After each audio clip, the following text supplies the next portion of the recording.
grew at 4.7% in the third quarter ending December, a 7-year low. On a positive note, growth estimates for the first and second quarter have been revised upwards.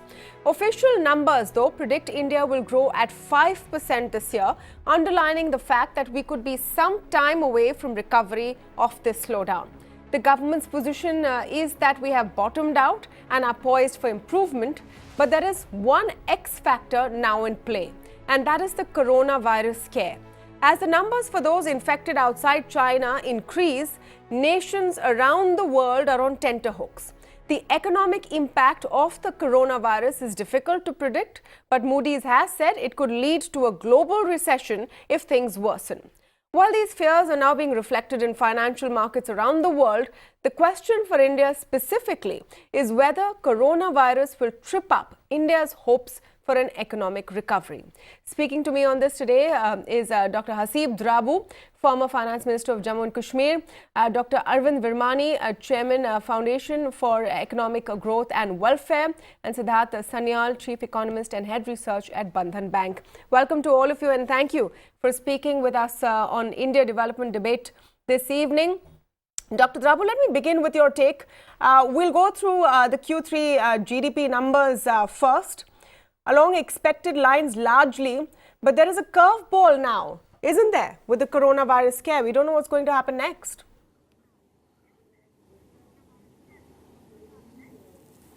Yeah, of course. I mean, you're already seeing it. It's not that, you have to look very hard. The freight rates, just look at one indicator. I mean, the freight rates have come down from somewhere around $22,000 per day to $3,000 per day. Your Baltic Cape Index today, the first time in history, is trading at a negative of 180. Your Baltic Dry Composite Index is down 400 from 1500. So your VLCs, which were doing $100,000 per day, are down to $15,000 per day. So of course you're seeing that, but that's not going to be a trend disruptor. That what you want to look at is the overall trend. You may, of course, argue, and legitimately so, that the recovery will now be faced with an imponderable as to when it's going to happen. But the real question that the numbers today show is not about the specifics of 4.7 or 5, but the trend. The trend seems to be one of a decline, and you are looking at a long-term trend of declining growth. I think that will get damaged. The recovery part will, of course, get delayed and to some extent dented by the coronavirus impact and as it spreads beyond China. So you are also going to look at that as a major factor. So apart from the internal issues, you're now faced with an external factor as well. Dr. Drabu, let me come back to you again with a question on the internal issues. Now, we have seen at least 3 quarters of sort of slow growth with a whole host of I would say injections being administered by the government in hope to improve the finances. There is this hope and this theory that we've bottomed out and we will see an improvement, if not in the next quarter, then maybe in the next couple of quarters. Do you support that theory?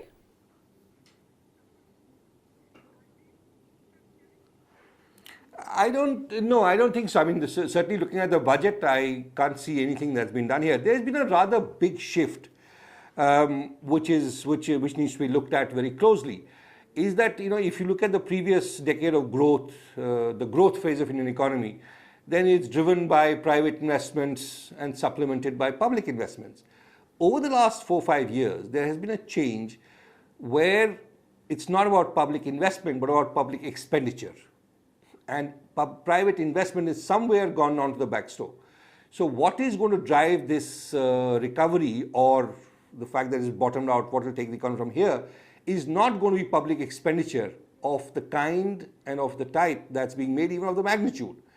And there are limits to that because you run into fiscal issues. You are also getting into trouble with the whole revenue generation because there's been a shift in the tax regime. So all these doesn't give me enough confidence to think that the public expenditure as against public investment driven growth is something that will happen in the near future.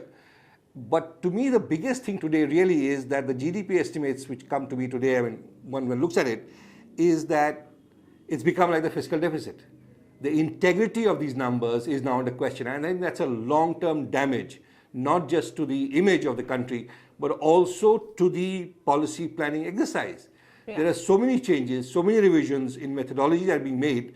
Now today also I see there's something happened on the sales tax being subsumed with GST. Unless details come out, one is unable to comment. But really the takeaway today, the biggest takeaway for me is that the integrity of the GDP numbers, and these were numbers like the advanced estimates. So one kind of, by the time they actually get to become final estimates, preliminaries and revised thing, a lot will happen. But today's numbers are indicative numbers which indicate the trend. The integrity of those numbers is looking extremely doubtful to me today. Even as we speak, I was just looking at the press release, and you can see that the changes that have been made in the methodology relating to tax. So you see a dissonance between the value-added estimates and the GDP estimates. I think that's a big negative. All right, that's a very important and critical point. Dr. Virmani, you want to come in on that? Your first comment, of course, on the Q3 numbers. And we'll go into a little more detail later on what they tell us about the slowdown in coronavirus. But first, I'd like you to respond to what Dr. Drabu has just said about the integrity of the numbers and the hopes of a recovery looking at the numbers today.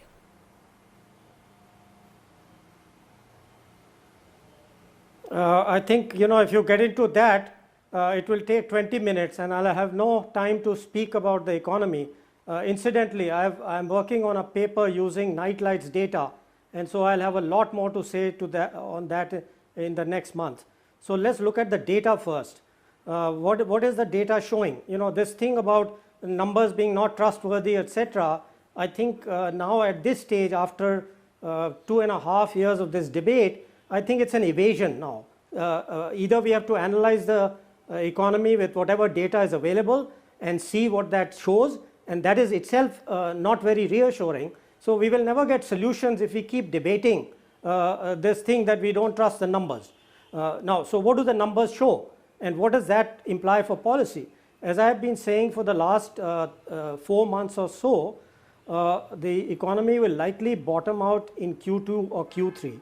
It clearly hasn't bottomed out in Q2, but the Q3 bottoming out is still likely. And secondly, what I have said is the speed of recovery, and that's critical, will depend critically on the reforms which are done. It does not depend on fiscal stimulus. It does not depend on how much you exceed the fiscal deficit or go below it. It will depend fundamentally. Why? That is in the data. In the last 2 quarterly data, consumption growth has revived very slowly, but it has been reviving since the last quarter's data came out, and it shows a further recovery. What is going worse is the decline, is the further drastic fall in the investment, the fixed investment, which is in a way collapsing. The third pillar of, from the demand side, the third aspect is the net imports or net exports. That is actually providing a cushion. And this I will elaborate later when we discuss coronavirus, because it has to do with imports and exports. Now, you look at the other side of the picture. What is disturbing to me actually is this fall in gross fixed investment, and secondly that the manufacturing decline continues. Last quarter it was minus 0.4, this quarter it is minus 0.2, and the second one is the electricity. So these two aspects are clearly showing that a decent recovery is not in prospect. So what is the key things which we need to do? And as I have again been saying since before the budget, that to push the economy back, it will eventually recover, but if it takes 4 years, that is not the kind of recovery that I would like to see. And to get the recovery fast, two things which can be done quite easily if the political system would agree is, one is the direct tax reform, and the second is the GST simplification. Again, I've actually now looked at the rates and cesses and so on, which the GST Council should have been doing for the last 2 or 3 years, but doesn't seem to have, because they keep talking about 5 rates. Well, what I found is that there are 10 different cesses, there are 15 different rates of compensation cess. So to say that the number of rates is 5, it's like that's kind of a joke in a way. Yeah. There are like 25 or 30 different rates that a small person sees, and this is particularly important because of the external uncertainty. So the corporate sector is the one most likely to be negatively affected by the outside developments, and you really have to do whatever you can for the SMEs. And for them, two important factors, as I said, is the direct tax reform, which affects business, not necessarily I'm concerned about the middle class taxpayer, and secondly the GST, which has drastically affected the small and medium sector. So let me stop with that. There's many other points which are raised. Which no, I appreciate that, Dr. Virmani, because you know these are complex subjects, and you know we need to move on from one point to the other and keep it brief and simple. So thank you for that, Siddhartha Sanyal. Let me come in with your take first on the quarterly numbers and what direction they're actually showing. Are they indicating to you, and I'll keep coronavirus out of this answer for context, I'll come to it later. Are they showing to you a longer wait and some more pain, at least for the next couple of quarters?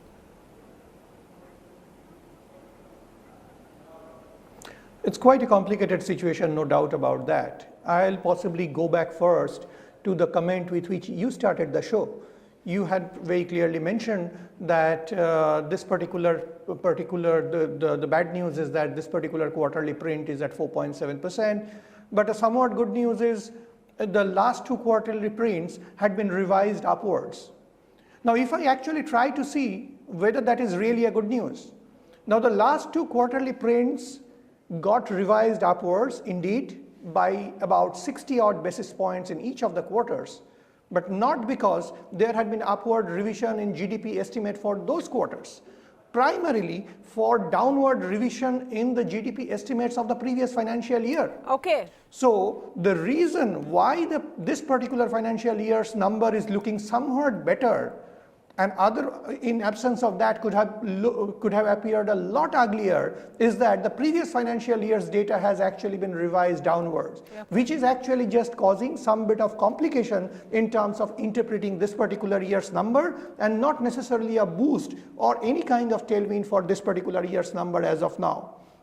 Now, if I see the revised series altogether, the last three quarterly prints are 5.6%, 5.1% and 4.7%.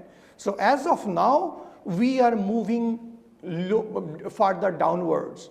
It's a different debate altogether whether we have reached the bottom and from this point onwards, whether we'll be moving higher. Now at this juncture, if you try to take stock and try to see what is in store, most forecasters will be telling you, well, going ahead, the growth numbers will be gradually slightly better. Now remember, this is something most forecasters had been saying 3 months back also. There are two reasons. One is this particular zone of growth, 4 to 5%, is abnormally low for India, number one. And number two, if you see all expectation survey, typically Indian expectations are biased. Indian forecasters in terms of their expectations are quite positive and optimistic in terms of the near future and for foreseeable future. Now, there is no clarity about two of the main growth engines of the economy, which is investment and net exports. The only hope we have at this juncture is some kind of a normalization in the consumption trajectory. So in my view, we are in a situation where growth numbers will be significantly subdued for a while. Now, it's not that pertinent whether growth numbers will be marginally better or marginally lower, but the bigger message is that we'll be staying at a pretty subpar growth for a fairly long period of time. Okay, let me come to the big C, the coronavirus, and actually fears over the coronavirus, which one could argue are spreading faster than the disease really is. And the fears really are of global supply chains being disrupted. Let's talk a bit about what that could mean for India. Dr. Drabu, there are two ways people are looking at it. One way people are looking at it is also India is relatively insulated, so we won't get hit much. Look at how crude prices have come down, so hey, that's good news for us. An opportunity to maybe create some alternatives to supply chains disrupted in China, etc. Are you seeing that silver lining?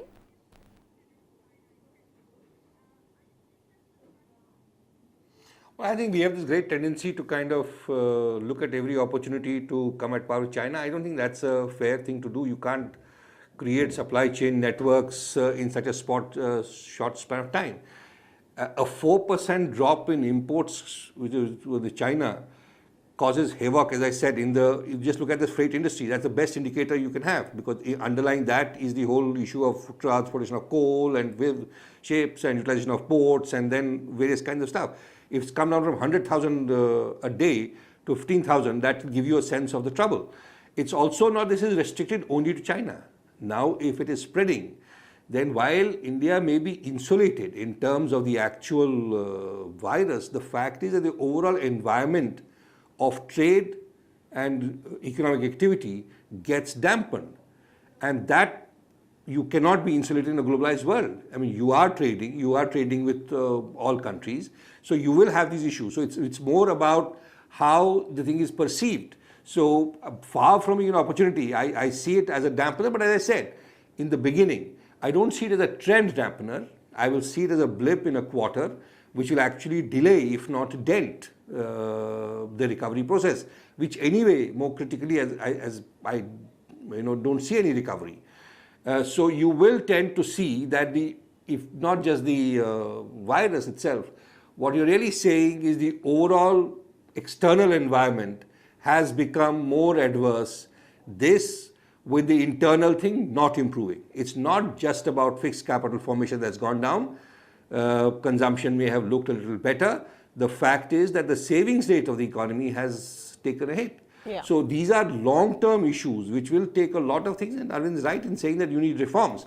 But the fact is that we are today discussing a number and looking at the trend. The trend doesn't look, I don't see it bottoming out. I see a longer spell of below the trend performance for the Indian economy, which will get adverse by added external factors like the coronavirus and others. You know, the thing about coronavirus and commentary on coronavirus is that no one really knows. Till last week, it was supposed to be something that would end in a couple of weeks of spring. In India, it's all supposed to, end as far as April is concerned. We have been untouched with the actual virus relatively. We don't know if that's going to change. Dr. Virmani, do all of these ifs and buts make it very difficult to understand what coronavirus could do to India?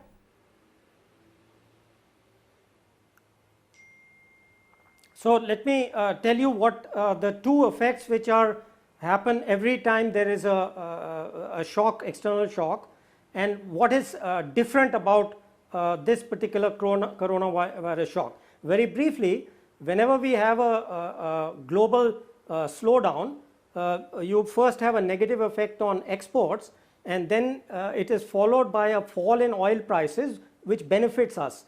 By and large, from the previous such shocks which I have seen, these two things balance out, and sometimes if the oil cartel doesn't hold up the oil prices too much, we tend to on net benefit slightly more from the oil price effect than the exports. Now that would be the normal situation. Now what is different about the coronavirus is that it is also a supply shock. It is not just for our perspective, it's not just a global demand shock to us, but there is also a supply shock. Now that's the part which is slightly more difficult to handle, and we already know that things like API into the chemical industry, etc., are going to be a problem.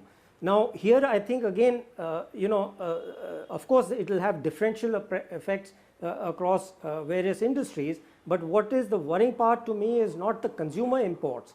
That will not affect our Indian economic activity that much if that supply is disrupted, but intermediates certainly have an effect, and how much that will be clearly depends, as you correctly pointed out, on the months or quarters that there is no recovery.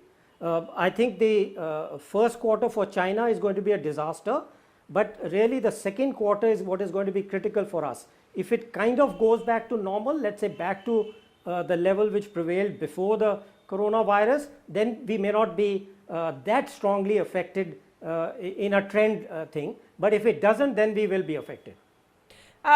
Siddhartha Sanyal, have you done any back of the envelope broad calculations? I know you're not going to like this question as far as numbers are concerned, but any kind of calculation you have, ballpark, on impact to India GDP if this escalates and doesn't wrap up in the next few weeks in terms of its global effects?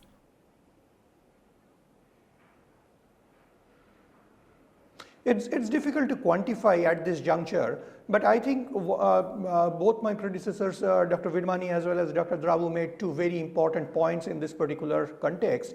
As Dr. Virmani clearly mentioned, that in this kind of external sharp shocks, typically in case of the global backdrop, you get to see a big headwind all of a sudden, but eventually through the commodity price cycle, you get to see some bit of a benefit. I think to some extent, from a purely economic point of view, we are relatively more insulated compared to a lot of our Southeast Asian peers, etc.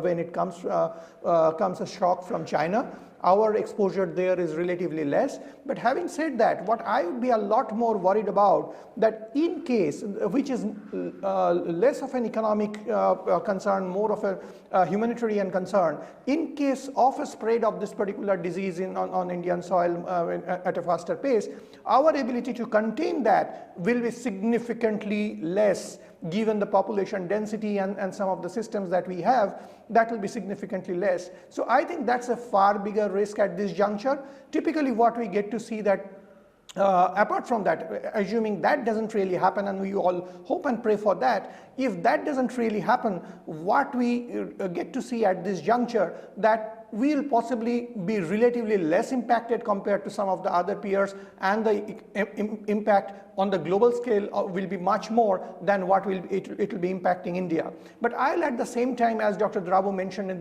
the very beginning of this particular round of discussion, that one should not be having the expectation of all of a sudden building a supply chain just over the course of the next few months, taking quote-unquote advantage of this particular situation. That doesn't really happen. No, so I this mean, is very clearly a shock. I agree. The global economy will possibly be impacted much more than the Indian economy. That's spin. Yeah. That's spin. Yeah. Let's be honest on this panel. That is spin. We've been hearing it since the US-China trade war. That we're going to have this huge windfall. I think the big question right now is how do we insulate ourselves? And let me get a quick word with you, Mr. Sanyal, on that. I mean, we've had the government coming forward and having this initial conversation with industry to talk about what they can do, etc. But how much really is in our hands if this thing blows up even more?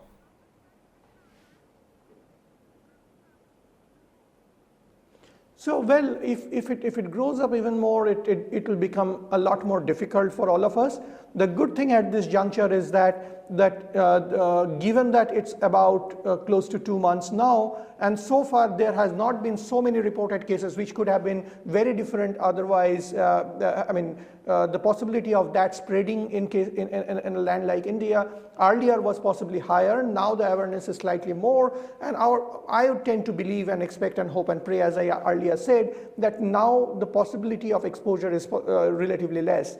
So that way it is possibly relatively, we are in a better position compared to some of the other peers and might actually be somewhat insulated. In terms of the near-term shock, even though this is relatively less, our exposure within China is possibly relatively less compared to some of the other countries. We'll still have a bit of disruption, but the big shock, in case from a purely economic point of view, might come from a different angle, that we depend on China in terms of a lot of industrial supply, a lot of supply of medicines and so many other things. If that channel get more than impacted by more than expected proportion over the course of the next few months, that might actually be a very significant damage for the prospect of the economy and will complicate the picture further. We need to be watchful about that. All right, so we'll have to wait and watch. The bad news is that whatever recovery was expected, whenever it's expected, might get a setback because of the coronavirus, which is something very unpredictable at this point. Let's hope for the best, though. With that, I want to thank all of you for joining us on the show this evening, where we've been tracking the slowdown on the India development debate.